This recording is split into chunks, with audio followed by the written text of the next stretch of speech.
Neste curso, você vai aprender através dos 4 passos principais: metas, planejamento, controle e investimento, a ter uma vida financeira equilibrada para o resto da sua vida. Agora, se você já consegue ter controle financeiro, se você já faz uma reserva de emergência e se você já sabe investir, esse curso não é para você. Eu sou o William.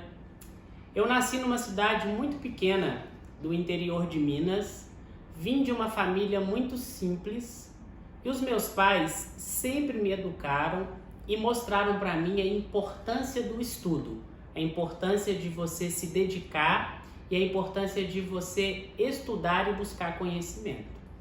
Os meus pais, diferente de mim, não tiveram educação financeira. Então eu me recordo, desde muito pequeno, a relação que os meus pais tinham com o dinheiro era uma relação muito difícil. Viviam passando perrengue, muito apertado, não tinham uma boa qualidade de vida, não tinham uma boa relação com o dinheiro. E eu, enquanto criança, lembro muito bem de perceber essa relação difícil que os meus pais tinham com o dinheiro. Não muito por culpa deles, mas porque a educação financeira é algo muito recente. Eu perdi a minha mãe, na verdade eu perdi o meu pai com 17 anos e depois, 1 ano e 2 meses após eu ter perdido o meu pai, eu perdi a minha mãe. Todos dois faleceram por problemas de doenças e eu morava nessa cidade pequena do interior, sem muitas oportunidades. E aí, naquele momento em que eu perdi meus pais, eu só tenho uma irmã, eu decidi terminar os meus estudos e mudar para uma cidade maior em busca de oportunidade. Minha primeira oportunidade foi um emprego em um supermercado. Eu trabalhava como embalador, que são aqueles profissionais que ficam embalando as suas compras. E eu me dediquei muito, por ser a minha primeira oportunidade. Eu fui buscando crescimento dentro desse supermercado e com mais ou menos uns 6 meses de trabalho, eu fui promovido para trabalhar no setor de frios. E ali eu fui desenvolvendo, sempre tendo curiosidade. E em um determinado período, eu fui substituir o meu encarregado no setor de frios. E aí, nesse período que eu substituí, eu era responsável por fazer compras e receber as mercadorias. E eu tenho uma situação muito intrigante, que foi o que me levou a estudar, a fazer uma faculdade e principalmente de ciências contábeis. Num determinado momento em que eu estava substituindo o meu encarregado, eu recebi uma determinada quantidade de leite de caixinha. E esse leite de caixinha, nós tínhamos comprado ele a R$1 cada caixinha de leite na época. E no jornalzinho do supermercado, no outro dia, estava falando, a gente tinha uma oferta de que esse leite seria vendido a 99 centavos. E aquilo ali para mim me intrigou muito, porque como que eu compro o leite a R$1 e vendo ele a 99 centavos, perdendo 1 centavo em cada caixinha de leite que o supermercado vendia? Isso me intrigou e fez com que eu buscasse entender o porquê daquela situação. Então eu fui questionando até entender que tratava-se de estratégias de venda casada, porque naquele momento eu dava um desconto na caixinha de leite, eu perdia 1 centavo, mas eu aumentava no achocolatado, eu aumentava no pão de sal. E aí eu fui começando a ter curiosidade sobre processos de gestão dentro de empresas. E foi quando eu decidi, entre administração e ciências contábeis, fazer o curso de ciências contábeis. E foi nesse momento que eu tive o momento da minha vida mais difícil com relação à questão financeira, que foi quando eu realmente, de fato, comecei a minha vida adulta. Porque eu decidi que ia fazer uma faculdade, no entanto, eu não tinha recursos financeiros e o meu salário não era suficiente para pagar a minha faculdade. Então eu juntei um dinheiro para pagar a matrícula da faculdade e iniciar os meus estudos. E assim eu fiz. Fiz o vestibular, fui aprovado, tinha o dinheiro da matrícula, me matriculei. No entanto, na época eu ganhava R$368 e a faculdade era 550. Então o meu dinheiro não era suficiente para pagar a faculdade. E eu ainda morava em república, tinha que pagar aluguel, tinha que pagar energia, tinha que pagar internet, tinha que pagar as despesas de casa. Então eu me vi nesse momento numa situação financeira muito difícil. E aí muitos me perguntam, como que você estudou? A faculdade que eu estudei, ela conseguiu reconhecer, né, os esforços de quem realmente queria estudar. Então como que eu estudava? Eu pagava a matrícula e ficava devendo 5 meses, que era o primeiro semestre. Pagava janeiro, ficava devendo de fevereiro a junho. Quando chegava em junho, era período de rematrícula. Eu ia até o financeiro e negociava tudo que estava atrasado, e aí eles dividiam, parcelavam de 10 vezes, e aí eu conseguia garantir a minha matrícula para aquele período seguinte e ficava devendo mais 6 meses. Eu estudei assim durante 2 anos, sempre devendo 6 meses de faculdade atrasado. Foi com muito esforço, com muita dificuldade que eu passei por esse período. E eu me recordo de uma situação que hoje eu até me orgulho dela, mas eu tive um período, né, final de mês, que o nosso dinheiro acaba. Na verdade, o meu dinheiro acabava no início do mês, mas teve um período que eu me recordo de um dia que eu cheguei do meu trabalho e eu vinha a pé. A gente recebia, na época em Divinópolis era passaginha, e eu vendia as passaginhas para poder ajudar, né, com as despesas que eu tinha e com a faculdade. E eu lembro que eu cheguei do trabalho já muito em cima da hora para poder ir para a faculdade, porque eu voltava a pé, e eu não tinha nem um centavo na minha carteira, eu não tinha cartão de crédito, porque nessa época não existia nenhuma facilidade, e eu me lembro de não ter nada na minha casa para poder tomar café. E eu ir para a faculdade com fome, porque eu não tinha dinheiro por ser final de mês. E assim foi, eu fui para a faculdade com fome, estudei, né, naquele dia, e aí a minha refeição ela só foi feita quando eu retornei da faculdade, que foi o momento em que eu jantei, porque eu não tinha dinheiro mesmo, nem para lanchar na faculdade, e eu não tinha nada em casa, por ser um período de final de mês e um período difícil.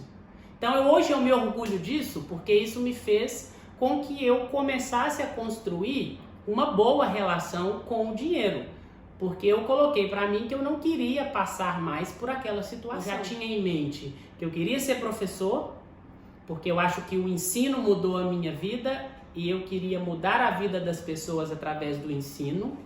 Eu queria ter um escritório de contabilidade, consultoria e perícia. Depois que eu formei, levou um tempo. Para ser professor, não. Eu me formei no ano de 2009, fevereiro de 2010, eu já estava dentro da sala de aula, trabalhando como professor em curso técnico de contabilidade. Abri a minha primeira empresa, que foi um escritório de contabilidade, consultoria e treinamento, em 2013. E aí, dali para frente, eu tive um marco importante, né, porque eu consegui me tornar empresário na área contábil. E eu me recordo que aquilo que eu tinha traçado na faculdade, eu vinha conquistando aos poucos. E só faltava uma coisa, só faltava me tornar perito contábil. E no ano de 2016, eu me cadastrei como perito contábil, porque em uma faculdade que eu lecionava, eu fui colocado na disciplina de perícia contábil. E eu ainda não era perito. E eu sempre gosto, nas aulas, de trazer experiências da vida, experiências que acontecem, né, na prática. E foi quando eu me cadastrei e me tornei perito contábil. Você sabia que tem muita gente que tem muito dinheiro guardado, mas não tem educação financeira? É isso mesmo. Isso é o que diferencia uma pessoa que tem educação financeira do famoso pão duro. Sabe aquela pessoa que junta dinheiro por juntar, sem ter um objetivo, sem ter uma meta de vida? Aquela pessoa que junta dinheiro e quando ela precisa gastar, ela sofre porque ela precisa gastar para poder fazer um passeio ou para poder adquirir algum patrimônio. Então, é importante dentro da educação financeira que toda reserva, que todo dinheiro que você vai guardar esteja atrelado a metas. Porque nós, na nossa vida, vivemos de metas e de objetivos. E a educação financeira, ela trabalha muito bem nisso. Cada dinheirinho que você junta, cada centavo que você junta, tem e precisa estar atrelado a um objetivo. E em cima desse objetivo, nós estabelecemos as metas financeiras. Você quer fazer uma viagem? Você precisa juntar dinheiro para que você consiga cumprir com aquele orçamento daquela viagem. Quanto que você vai gastar nessa viagem? É R$2.000? Então você precisa juntar um capital para que você consiga fazer essa viagem sem você precisar se endividar, sem você precisar estourar o limite do seu cartão de crédito. Isso é meta financeira, atrelada a um objetivo, a minha viagem. Tem gente que vai casar e para poder financiar o casamento faz um empréstimo no banco, sendo que na verdade você precisa estabelecer a meta financeira, que é juntar o dinheiro suficiente para o seu casamento, para a sua festa de casamento, para a sua lua de mel, ou juntar o dinheiro para você dar a entrada para comprar o seu carro. Então, todo o dinheiro que você vai juntar precisa ter um objetivo. E os objetivos são importantes até na hora de decidirmos como que nós vamos juntar o dinheiro. Nós vamos colocar esse dinheiro num porquinho? Nós vamos colocar esse dinheiro na poupança? Nós vamos fazer uma aplicação financeira? Nós vamos fazer um consórcio, aquele famoso consórcio de dinheiro, né, que a gente vai pagando ali R$100 por mês e depois a gente é contemplado com R$1.000. Então, todo o objetivo que está atrelado à meta financeira, nós também vamos conseguir atrelar a forma como nós vamos juntar esse dinheiro, juntar essa reserva. Por quê? Porque isso nos ajuda até na hora de decidir aonde que eu vou alocar aquele dinheiro. Aqui vai uma dica para vocês. Se você tem um objetivo, uma meta, que seja fazer uma viagem para um final de semana num hotel fazenda, que você vai gastar aí R$600 nessa viagem e você precisa juntar esse dinheiro. Como que você pode juntar esse capital para esse final de semana nesse hotel fazenda? Se você não tem uma poupança, abra uma poupança ou abra uma conta nos bancos que nós temos hoje, os bancos digitais. Faça a abertura dessa conta e todo mês, lá dentro do seu orçamento, você vai destinando uma parte do seu dinheiro para essa poupança. 50, 30, R$100. Quando você conseguir juntar os 600, aí sim você vai lá e faz aquela viagem, passa aquele final de semana naquele hotel fazenda. Mas comece a juntar, não importa se é 30, se é 20, se é 10, se é R$50. O importante é você dar o primeiro passo. E o primeiro passo começa assim: metas que você consegue atingir, comece a juntar o dinheiro para você fazer com que esses objetivos sejam alcançados, e isso vai impulsionar a sua vida financeira, porque você vai ver que você é capaz de juntar dinheiro e que você é capaz de realizar o seu sonho. Agora que você entendeu a importância de aprender sobre o dinheiro, a importância de ter uma vida financeira equilibrada, de usar o seu dinheiro de forma consciente, eu quero te apresentar um curso.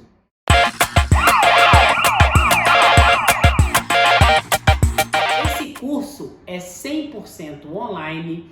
Você pode acessar do seu computador, do tablet, do seu telefone e ele fica disponível por 1 ano.